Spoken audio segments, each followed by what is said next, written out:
Sarah Martinez wiped the sweat from her forehead as she adjusted her gear one more time. The morning sun beat down on the training ground where 24 new recruits stood in formation. She had dreamed of this moment for years, but now that it was here, her stomach felt like it was doing backflips. The other recruits around her looked confident, some even cocky. Most were men, and the few women in the group seemed to know each other already. Sarah felt completely alone, which was nothing new for her. She had always been the outsider, the one who didn't quite fit in anywhere. "Listen up, maggots!" Sergeant Williams barked as he marched in front of the group. His voice could probably wake the dead.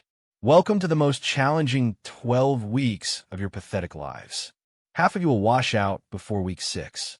The other half will wish they had." Sarah straightened her shoulders. She had not come this far to give up now.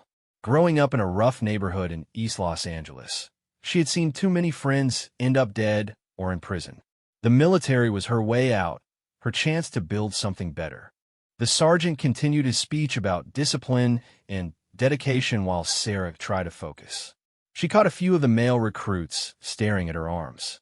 Her long sleeves covered most of her tattoos, but she knew that wouldn't last long in this heat. "First exercise, obstacle course," Williams announced. "Remove any unnecessary clothing. We don't want you overheating on day 1 and embarrassing yourselves." Sarah's heart sank. She slowly rolled up her sleeves, revealing intricate tattoos that covered both arms from wrist to shoulder. The artwork was beautiful, detailed roses mixed with script writing, geometric patterns, and a large portrait of her grandmother on her forearm. The whispers started immediately. "Look at that girl's arms," someone muttered behind her. "Did she escape from a gang or something?" Another voice asked, not even trying to be quiet. Sarah's face burned with embarrassment, but she kept her eyes forward. She had expected this reaction. People always judge her tattoos before they got to know her story. "Hey, Martinez," called out Jake Peterson, a tall blonde guy who seemed to think he was already in charge of their group. "Did you get lost on your way to a biker rally?" A few recruits laughed. Sarah bit her tongue and said nothing. "Maybe she thinks this is some kind of art school," added Kevin Walsh, Jake's sidekick. More laughter followed. Sergeant Williams blew his whistle. "Enough chatter. Peterson, since you have so much energy for talking, you can demonstrate the first obstacle." Jake smirked and jogged toward the rope climb. He made it look easy, scaling the 20-foot rope in less than a minute. When he dropped back down, he flexed his muscles and grinned at the group. "Martinez, you're next," Williams shouted. Sarah approached the rope, feeling everyone's eyes on her. She grabbed the thick cord and began to climb. Her arms burned as she pulled herself up hand over hand, but she pushed through the pain. She had been working construction jobs since she was 16 to help support her family. Her muscles might not look as impressive as Jake's, but they were strong from years of hard work. She reached the top in 58 seconds, just 2 seconds slower than Jake. When she slid back down, she noticed a few surprised looks from the other recruits. The morning continued with various physical challenges. Sarah performed well in most of them, but the comments about her tattoos never stopped. "I wonder what prison she got those in," someone whispered during push-ups. "My dad says people with tattoos like that can't be trusted," another recruit said during a water break. Sarah wanted to scream. These people knew nothing about her or her story. They saw the ink on her skin and immediately assumed the worst. If only they knew that each tattoo represented something meaningful to her. The rose on her left wrist was for her little sister Maria, who died in a car accident when Sarah was 18. The script writing was a quote from their grandmother: "Strength grows in moments when you think you can't go on." The geometric patterns represented the structure and discipline she had worked so hard to build in her life. During lunch break, Sarah sat alone at a picnic table, eating her sandwich in silence. She watched the other recruits form groups and make friends. Jake and Kevin seemed to be holding court with several others, probably making more jokes about her. "Mind if I sit here?" Sarah looked up to see Lisa Chun, one of the few other women in their group. Lisa was petite with short black hair and kind eyes. "Sure," Sarah said, surprised that anyone wanted to join her. "I'm Lisa," she said, settling down across from Sarah. "Those guys are jerks, by the way." Thanks, but I'm used to it, Sarah replied, taking another bite of her sandwich. You shouldn't have to be used to it, Lisa said firmly. People are so quick to judge without knowing anything about someone. Sarah studied Lisa's face, looking for signs of pity or fake sympathy, but she seemed genuine. Your tattoos are actually really beautiful, Lisa continued. That portrait work is incredible. It must have cost a fortune. I saved up for 2 years to get that one done, Sarah admitted, touching her forearm where her grandmother's face was inked. She raised me after my parents split up. She looks like she was an amazing woman, Lisa said softly. For the first time all day, Sarah smiled. She was the strongest person I ever knew. The afternoon training session focused on teamwork exercises. The recruits were divided into groups of 4 for various challenges. Sarah found herself grouped with Jake, Kevin, and a quiet guy named David Park. Great, Jake muttered when their names were called together. We got stuck with the gang member. Sarah's jaw clenched, but she said nothing. She was determined to prove herself through her actions, not her words. The first challenge involved carrying a heavy log as a team for half a mile. Each person had to take a corner, and they had to move in perfect coordination. I'll take the lead position, Jake announced without asking anyone else. Kevin, you take the back. David, and he paused, looking at Sarah with disgust. Whatever your name is, take the sides. Sarah, she said quietly. Right, Sarah can take the left side. Try to keep up. They lifted the log and began moving. Within the first 100 yards, Jake was setting a pace that was too fast for sustainable coordination. David was struggling, and Kevin kept losing his grip. Slow down, Sarah called out. We need to work together, not race. Don't tell me how to lead, Jake shot back. Just do your job. They made it another 50 yards before Kevin dropped his end completely, nearly causing David to fall. This isn't working, Sarah said. We need to switch positions and find a better rhythm. Nobody asked for your opinion, Jake replied, breathing hard. You probably learned about teamwork in some street gang. That was the last straw. Sarah dropped her into the log and stepped in front of Jake. Listen carefully, she said, her voice deadly calm. You don't know anything about me, my life, or where I come from. You can make all the jokes you want about my tattoos, but don't you dare question my commitment to this training or this team. Jake looked shocked that she had finally stood up to him. The other recruits in nearby groups had stopped their own exercises to watch. What's your problem? Jake said, trying to sound tough. Can't handle a little joke? Your jokes aren't funny, Sarah replied. They're ignorant and disrespectful. And right now, your ego is going to cost our team this exercise. Before Jake could respond, Sergeant Williams appeared beside them.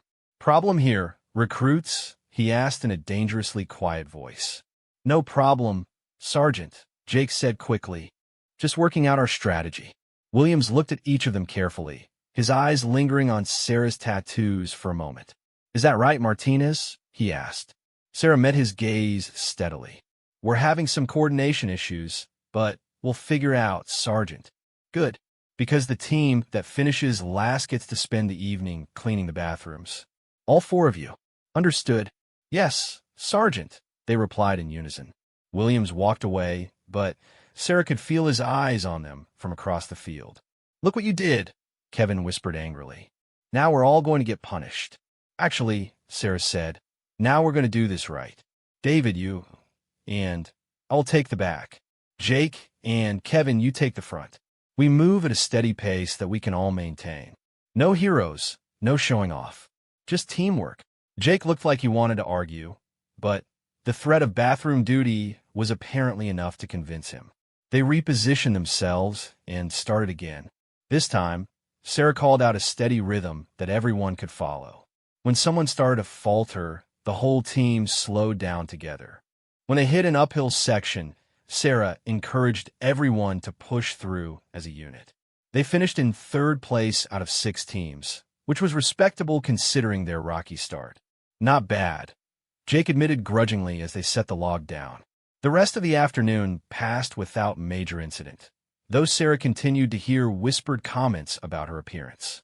By the time evening chow arrived, she was emotionally exhausted. She sat with Lisa again, grateful for the one friendly face in the group. "How are you holding up?" Lisa asked. "I've had better days," Sarah admitted. "But I've had worse ones too." "Those guys will get over themselves eventually," Lisa said, "once they see what kind of person you really are." Sarah hoped Lisa was right, but she wasn't holding her breath. She had learned a long time ago not to expect acceptance from people who had already made up their minds about her. That night in the barracks, Sarah lay in her narrow bunk and stared at the ceiling. Around her, the other recruits talked and laughed as they got ready for bed. She felt completely isolated, like she was surrounded by people who would never understand her. She thought about her grandmother's words, inked forever on her arm. "Strength grows in moments when you think you can't go on." This was definitely one of those moments. Tomorrow would bring new challenges, new opportunities for her fellow recruits to judge and mock her. But Sarah had survived worse things than a few ignorant comments. She would prove herself through her actions, one day at a time. As she drifted off to sleep, she made herself a promise. No matter what happened, no matter how hard they tried to break her spirit, she would not give up. She had worked too hard and sacrificed too much to let a few bullies drive her away from her dreams. The military was her chance to build a better life, and she wasn't going to let anyone take that away from her, not even if they never stopped laughing at her tattoos. 3 weeks into training, Sarah Martinez had proven herself to be one of the most capable recruits in the company. Her scores on physical fitness tests ranked in the top 5. Her marksmanship was nearly flawless, and her knowledge of military protocols impressed even the toughest drill instructors. Yet the whispers and jokes about her tattoos continued. The morning alarm shrieked at 0500 hours, and Sarah was already sitting up before the sound finished echoing through the barracks. She had always been an early riser, a habit formed during years of working multiple jobs to support her family. While other recruits groaned and stumbled out of their bunks, Sarah was already dressed and making her bed with hospital corners that could cut glass. "Show off," muttered Jake Peterson from 2 bunks over. Even after 3 weeks, he hadn't warmed up to her. If anything, her consistent performance seemed to irritate him more. Sarah ignored the comment and headed to the latrine to finish getting ready. She had learned that responding to Jake's provocations only made things worse. Better to let her actions speak for themselves. During morning chow, she sat with Lisa Chun and David Park, who had gradually warmed up to her after their rocky start during the log-carrying exercise. David was quiet by nature, but he had a sharp mind and often helped other recruits understand complex tactical concepts. "Did you hear about today's exercise?" Lisa asked, keeping her voice low. "Urban warfare simulation. We're getting split into 2 teams for a capture-the-flag scenario." Sarah nodded while eating her scrambled eggs. She had been looking forward to this exercise. Growing up in a tough neighborhood had taught her a lot about moving through urban environments, reading people's intentions, and thinking tactically about cover and concealment. "I hope we end up on the same team," David said quietly. "Some of these guys still act like you're going to steal their wallets or something." "Let them think whatever they want," Sarah replied, "as long as they don't interfere with the mission." After breakfast, Sergeant Williams assembled the recruits in the main training hall. A large map of a mock city was displayed on the wall, complete with buildings, alleys, and various tactical positions marked in different colors. "Today's exercise will test everything you've learned about urban combat, team coordination, and tactical thinking," Williams announced. "You'll be divided into Alpha and Bravo teams. Each team has a flag positioned in their base. First team to capture the enemy flag and return it to their own base wins." He began reading off names for each team. Sarah listened carefully, hoping to be grouped with people who would work with her rather than against her. "Alpha team," Williams continued. "Peterson, Walsh, Chin, Martinez, Park, Johnson, Williams, Henderson, Murphy, Ross, Taylor, and Garcia." Sarah's heart sank a little. Being on the same team as Jake and Kevin meant she would have to deal with their attitude throughout the entire exercise.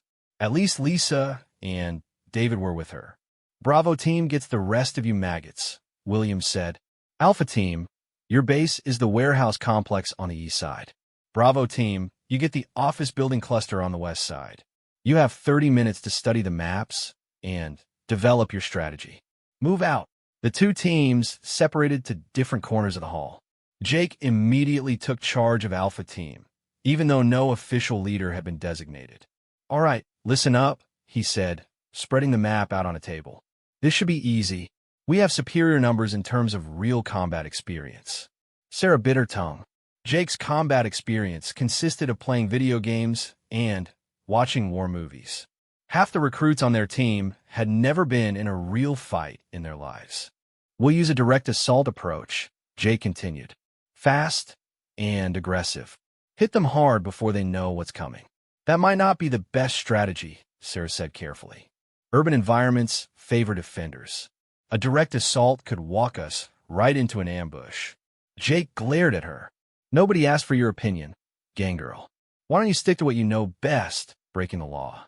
Several team members chuckled, but Lisa and David looked uncomfortable. Actually, Lisa said, Sarah makes a good point. We should at least consider other options. Like what? Kevin asked sarcastically. Sneaking around in the shadows? That's more her style anyway. Sarah studied the map carefully, ignoring the snide comments. She could see several potential routes that would allow for infiltration rather than direct confrontation. The mock city was designed with numerous alleys, fire escapes, and rooftop access points. Look at this, she said, pointing to a series of connected buildings. If we send a small team through these alleyways while the main force creates a distraction from the front, we could approach their base from the blind spot on the north side. David leaned in to look. That's actually brilliant. They'll be watching for a frontal assault, but this route would put us right behind their defensive line. It's too complicated, Jake said dismissively. Simple plans work best in combat situations. Simple plans also get people killed when the enemy is expecting them, Sarah replied. Sometimes you need to be creative to win. What would you know about winning? Jake shot back. People like you are more familiar with losing. The comment stung, but Sarah kept her voice level. People like me have to be smarter to survive. We don't get second chances, so we learn to think ahead. Before Jake could respond, Sergeant Williams appeared next to their group. Time's up, he announced. Both teams move to your starting positions. The exercise begins in 10 minutes. Remember, this is a simulation, but you'll be using paint rounds. Getting hit means you're out. No exceptions. As they gathered their gear and moved toward the mock city, Sarah noticed that Jake was still planning to use his direct assault strategy. She exchanged worried glances with Lisa and David. The mock city was an impressive training facility. The buildings were constructed from plywood and metal framework, but they looked remarkably realistic. Each structure was multiple stories tall with functioning doors, windows, and stairwells. The attention to detail was incredible. Alpha Team took their positions at the warehouse complex on the eastern edge of the facility. Their flag was positioned in the center of the largest warehouse, guarded by two team members while the rest prepared for the assault. Peterson, you're staying here with Garcia to guard our flag, Sergeant Williams announced. The rest of you are on the assault team. Jake looked frustrated that he wouldn't be leading the charge personally, but he accepted the assignment. The whistle blew, and the exercise began. Sarah found herself grouped with Lisa, David, and 3 other recruits as they moved through the urban environment. The rest of their team had split off to execute Jake's frontal assault plan.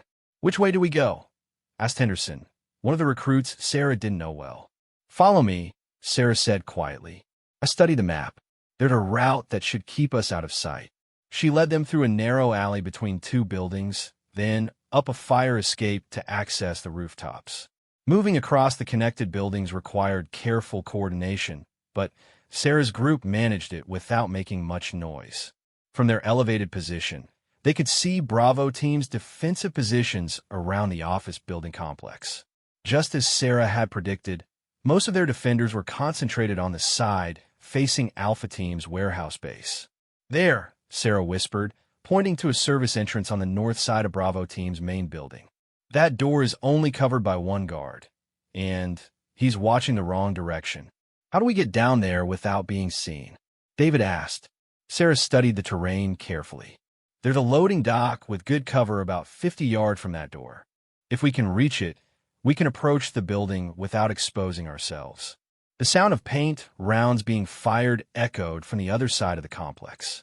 Jake's frontal assault had begun, which meant they had an opportunity to move while the enemy was distracted. Sarah led her team down from the rooftops and through a series of carefully planned movements between cover positions. Her knowledge of urban navigation, learned during years of walking through dangerous neighborhoods, served her well in this environment. They reached the loading dock without being detected. From there, Sarah could see the guard at the service entrance. He was focused on the sounds of battle coming from the front of the building. "Henderson and Murphy, you circle around to that corner," Sarah whispered, pointing to a position that would give them a good angle. "Lisa and David, you're with me. We'll approach the door directly while they provide cover." "Wait," Henderson said. "Who put you in charge?" "Jake said we should stick together and follow his plan." "Jake's plan is getting our people shot on the other side of the building," Sarah replied. "We can either adapt to the situation or go join them and fail together." Henderson looked uncertain, but the sound of more paint rounds being fired seemed to convince him. "Fine, but if this goes wrong, it's on you." "Understood," Sarah said. They moved into position with military precision. Sarah's team approached the service entrance while Henderson and Murphy set up their covering position. When everyone was ready, Sarah gave a silent hand signal. David created a small distraction by knocking over an empty barrel near the corner of the building. When the guard turned to investigate, Sarah and Lisa rushed the door. They had the guard covered with their paint guns before he even realized what was happening. "You're out," Lisa said with a grin. The guard raised his hands in surrender and stepped back to observe the rest of the exercise. Sarah's team was now inside Bravo Team's base. The building's interior was maze-like with multiple rooms and corridors to navigate. They could hear voices coming from different directions as Bravo Team coordinated their defense. "The flag should be on the top floor," Sarah whispered. "But we need to be careful. They probably have guards inside, too." They moved through the building like shadows, using hand signals to communicate. Sarah's urban environment experience proved invaluable as she led them around potential ambush points and through routes that offered maximum cover. On the second floor, they encountered two Bravo Team defenders. A brief firefight ensued, and Henderson took a paint round to the chest that eliminated him from the exercise. But Sarah's team managed to take out both enemy guards. "Nice shooting," David said quietly. They continued upward. On the third floor, they found what they were looking for. Bravo Team's flag was positioned in a large room with windows overlooking the main battle. Two guards were stationed inside, both watching the action below. Sarah studied the room layout carefully. The guards were positioned where they could see the main entrance, but there was a service corridor that led to a side door. "Murphy, you stay here and watch our backs," Sarah whispered. "Lisa, David, and I will take the room." They moved into position outside the side door. Sarah counted down with her fingers. 3, 2, 1. They burst into the room simultaneously, catching both guards completely by surprise. The brief engagement was over in seconds, with both Bravo Team defenders eliminated. "Flag secured," Sarah called out, grabbing the enemy banner. Now, they had to get back to their own base without being caught. The return trip would be more dangerous because Bravo Team would be actively hunting for them once they realized their flag was missing. "How do we get out of here?" Lisa asked, looking out the windows at the ongoing battle below. Sarah was already thinking 3 steps ahead. "The same way we came in, but faster. They don't know we're here yet, which means we have maybe 2 minutes before someone checks on their flag." They retraced their route through the building, moving with urgent efficiency. By the time they reached the service entrance, Sarah could hear shouting from upstairs as Bravo Team discovered their missing flag. "Move, move, move," Sarah urged her team. They sprinted across the open ground toward their planned route back to Alpha Team's base. Behind them, Bravo Team defenders were pouring out of the building in pursuit. Sarah led her team through the same urban navigation route they had used to infiltrate, but in reverse and at much higher speed. Her knowledge of efficient movement through complex environments proved crucial as they stayed ahead of their pursuers. When they finally reached Alpha Team's warehouse base, they found Jake and Garcia still defending their own flag, completely unaware of what Sarah's team had accomplished. "Flag captured," Sarah announced, holding up Bravo Team's banner as she crossed into their base perimeter. Jake stared in disbelief. Where did you get that?" "We adapted the plan," Sarah said simply. Sergeant Williams blew his whistle, ending the exercise. "Winner, Alpha Team. Outstanding tactical execution." As the two teams gathered for debriefing, Sarah could see the surprise and grudging respect in her fellow recruits' eyes. Even some of the Bravo team members looked impressed. "That was incredible," one of them said. "We never even saw you coming." Jake looked like he didn't know whether to be angry or impressed. "I thought you were following my assault plan," he said. "Part of our team did," Sarah replied diplomatically. "They kept the enemy busy while we executed a flanking maneuver." Sergeant Williams approached their group with an expression that was hard to read.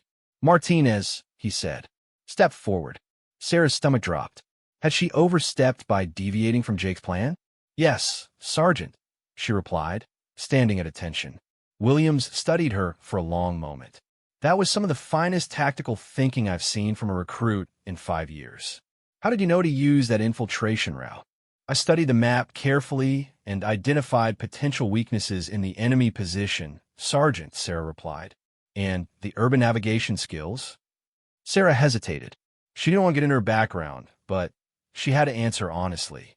"I grew up in a challenging neighborhood, Sergeant. You learned to move carefully and think ahead." Williams nodded slowly. "Those skills served you well today. Outstanding work." As the group dispersed, Sarah noticed that the atmosphere around her had shifted slightly. The comments about her tattoos hadn't stopped completely, but there was a new undertone of respect mixed with the prejudice. That evening during chow, more people wanted to sit with her and ask about the exercise. Even some of the recruits who had been openly hostile seemed to be reconsidering their assumptions. "That was amazing today," said Taylor, a recruit who had barely spoken to Sarah before. "Where did you learn to move like that?" "Practice," Sarah replied simply. Jake and Kevin still kept their distance, but their comments had become less frequent and more subdued. Sarah could sense that the dynamics in their group were beginning to change, slowly but surely. As she lay in her bunk that night, Sarah allowed herself a small moment of satisfaction. She was proving that her tattoos didn't define her capabilities or her character. One exercise at a time, one day at a time, she was showing them who she really was. But she knew the real test was still coming. There were still 9 weeks of training left, and plenty of opportunities for setbacks. She couldn't afford to get complacent now. Tomorrow would bring new challenges, and she would be ready for them. Week 10 of training arrived with unseasonably cold weather and the most challenging exercise yet. Sarah Martinez had earned grudging respect from most of her fellow recruits through consistent performance and tactical brilliance, but a few still whispered about her tattoos and made assumptions about her background. That was about to change forever. The morning briefing took place in a freezing hangar where their breath created small clouds as they spoke. Sergeant Williams stood in front of a detailed map showing a mountainous terrain with multiple objectives marked in red. "Today begins your final field exercise," Williams announced. 72 hours in the wilderness with minimal supplies. You'll need to navigate to 5 checkpoint locations, complete tactical objectives at each one, and return to base camp with your entire unit intact. Sarah studied the map carefully. The terrain looked brutal: steep mountains, dense forests, and what appeared to be several river crossings. Weather reports showed temperatures dropping below freezing at night. "You'll be carrying full combat loads plus survival gear," Williams continued. "Each team member has specific equipment and responsibilities. Lose your gear, and your entire team fails. Leave a team member behind, and your entire team fails." Questions? No one spoke. After 10 weeks of training, they had learned to save their questions for after the briefing. Team assignments are posted on the board. You have 2 hours to organize your gear and plan your route. First team to complete all objectives and Return wins a 3-day pass. Last team to return gets extra duty for a week. Move out. Sarah joined the crowd around the assignment board, scanning for her name. She found herself assigned to Team Delta, along with Lisa Chun, David Park, Jake Peterson, Kevin Walsh, and 6 other recruits she knew reasonably well. Jake was officially designated as team leader, which made Sarah's stomach clench.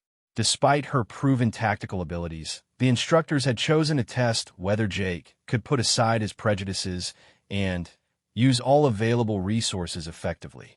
Great, Jake muttered when he saw Sarah's name on the roster. Just what we need for a survival exercise. The team gathered around a table to examine their assigned gear and plan their approach. Each member had specific items to carry: medical supplies, communication equipment, navigation tools, food, and shelter materials. I'll take point and handle navigation, Jake announced without consulting anyone. Kevin, you my second. We'll use a direct route through the mountains to save time. That's the most dangerous route, Sarah said, studying the topographical map. Look at these elevation changes and river crossings. In this weather, we could lose people to hypothermia or injury. Nobody asked your opinion, Jake replied. We're not going to let some gang member question military tactics. Several team members shifted uncomfortably. After 10 weeks together, most had seen Sarah's capabilities firsthand. Actually, said Henderson, who had been impressed by Sarah's performance in the urban warfare exercise, maybe we should listen to what she has to say. She's been right about tactical stuff before. Jake's face reddened. I'm the team leader here. My decisions are final. Sarah bit back her frustration and focused on studying the map. She identified several alternative routes that would be longer, but much safer given the weather conditions. She also noticed terrain features that could provide shelter and resource opportunities along the way. 2 hours later, Team Delta stood at the starting line with their heavy packs and cold weather gear. Sarah had been assigned to carry the team's medical supplies, which included a substantial first aid kit and emergency medications. The whistle blew, and they began their march into the wilderness. Jake set a punishing pace from the beginning, determined to prove that aggressive speed was the key to victory. Within the first mile, several team members were already struggling with the steep terrain and heavy loads. Slow down, Sarah called out during the first rest break. At this pace, people will start dropping from exhaustion before we reach the first checkpoint. Keep your opinions to yourself, Jake replied. We're making good time. Good time doesn't matter if half the team collapses, Lisa said, supporting Sarah's position. Maybe we should reconsider the route. Jake ignored them and ordered the team to continue. Sarah noticed that David was already looking pale and breathing heavily. The direct mountain route was taking a toll on everyone. By midday, they reached their first checkpoint, a steep cliff face where they had to demonstrate rappelling techniques and collect a marker from the bottom of a ravine.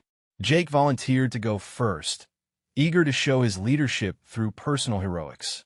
Halfway down the cliff face, Jake's rope got tangled in a rocky outcrop. Instead of carefully working it free, he tried to force his way through the obstacle. The rope caught on a sharp edge and began to fray. Stop, Sarah shouted from above. Your rope is damaged. Jake looked up and saw the fraying strands, but he was too proud to admit he needed help. I can handle it. That rope won't hold your weight much longer, Sarah called down. You need to redistribute your position and work it free slowly. I said I can handle it. The rope snapped. Jake fell 15 feet into a pile of loose rocks at the bottom of the ravine. He landed hard and didn't get up immediately. Jake, Kevin shouted in panic. Sarah was already moving. She grabbed her medical kit and the emergency rappelling gear, rigging a quick descent system to reach Jake faster than anyone else could manage. She rappelled down the cliff face in record time, her urban climbing experience serving her well in the wilderness environment. When she reached Jake, he was conscious but in obvious pain. Where does it hurt? She asked, immediately beginning her medical assessment. My leg, Jake gasped. I think it's broken. Sarah carefully examined his left leg and found a clear fracture in the lower tibia. The bone was displaced and Jake was going into shock from pain and blood loss. "I need to stabilize this fracture and treat you for shock," she said, pulling supplies from her medical kit. "This is going to hurt, but I have to set the bone properly or you could lose the leg." Jake's face was white with pain, but he nodded. For the first time since training began, he was looking at Sarah with something other than contempt. Sarah worked quickly and efficiently. She had learned emergency medical techniques during her time in the rough neighborhoods of Los Angeles, where ambulances sometimes took too long to arrive. She stabilized Jake's fracture, administered pain medication, and wrapped him in warming blankets to prevent shock. "How did you learn to do that?" Kevin asked in amazement as he reached the bottom of the ravine. "You pick things up when you grow up in a place where people get hurt, and help doesn't always come quickly," Sarah replied, focused on her patient. Jake was stable, but he clearly couldn't continue the exercise. According to the rules, the entire team would fail if they left him behind. "We have to call for evacuation," Henderson said. "Exercise is over." "Wait," Jake said weakly. "Sarah, you know this terrain better than I do. What are our options?" Sarah was surprised by the question. Jake had spent 10 weeks dismissing everything she said, and now he was asking for her tactical assessment. She studied their position carefully. They were in a narrow ravine with steep walls on both sides. The designated evacuation point was over 5 miles away through difficult terrain. "We can improvise a stretcher using our packs and emergency gear," she said. "But carrying an injured person over this terrain will slow us down significantly. We need to modify our route to avoid the most dangerous sections." "Can we still complete the exercise?" David asked. Sarah looked at the map again, calculating distances, elevation changes, and time requirements. "Yes," she said finally, "but only if we work together perfectly. No more ego, no more personal conflicts. Everyone follows instructions exactly, and we move as a coordinated team." Jake looked at her for a long moment. "You're in charge," he said quietly. "Get us through this." The team spent the next hour rigging an emergency stretcher and reorganizing their gear for maximum efficiency. Sarah took over navigation and tactical planning while Lisa and David handled team coordination. The next 36 hours tested every skill they had learned during training. Sarah led them through alternative routes that were longer but safer, carefully managing their pace to prevent exhaustion while still making progress toward their objectives. At each checkpoint, the team adapted their approach to accommodate Jake's injury. Sarah's tactical thinking and the team's growing cooperation allowed them to complete complex tasks that would have been impossible with their original aggressive strategy. During the second night, temperatures dropped to dangerous levels. Sarah's knowledge of shelter construction and wilderness survival kept everyone warm and safe. She had learned these skills during camping trips with her grandmother, who believed that self-reliance was essential for survival. "Where did you learn all this?" Henderson asked as Sarah built an efficient shelter that protected the whole team from freezing wind. "My grandmother," Sarah replied. "She grew up during the Depression and knew how to make do with very little. She taught me that survival isn't about being the strongest or the fastest. It's about being smart and working together." As they completed their 4th checkpoint on the final morning, other teams were starting to struggle with the harsh conditions. Team Delta's methodical approach and strong cooperation were paying off. "We're actually ahead of schedule," Lisa observed, checking their position on the map. "That's because we're working together instead of fighting each other," David said, glancing at Jake on his stretcher. Jake had been watching Sarah lead the team for 2 days, and his expression had gradually changed from resentment to respect. Her tactical decisions were sound, her wilderness skills were impressive, and her medical care had probably saved his leg from permanent damage. "Sarah," he said during a rest break near the final checkpoint, "I owe you an apology." She looked at him with surprise. "You don't owe me anything." "Yes, I do. I've been a complete jerk to you since day one. I judged you based on your tattoos and made assumptions about who you are. I was wrong." The rest of the team listened quietly as Jake continued. You're one of the most competent people I've ever met. You're smart, skilled, and you care more about the team's success than your own ego. I should have recognized that weeks ago. We all make mistakes, Sarah said simply. What matters is that we learn from them. When they reached the final checkpoint, they found Commander Harrison waiting for them. Harrison was a legendary figure in their training battalion, a decorated veteran who rarely appeared during routine exercises. Team Delta, Harrison said as they approached. I've been monitoring your progress. Impressive work under difficult circumstances. Thank you, sir, Sarah replied, since she was effectively leading the team. Harrison studied her carefully, his eyes taking in her tattoos for the first time. Martinez, isn't it? I've heard interesting reports about your performance. Yes, sir. I understand you've faced some challenges related to people's assumptions about your background.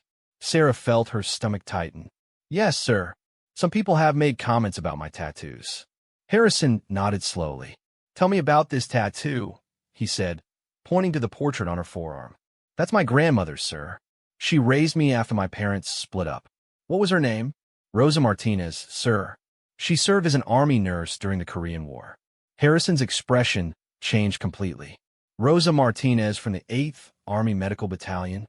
Sarah blinked in surprise. Yes, sir. How did you know?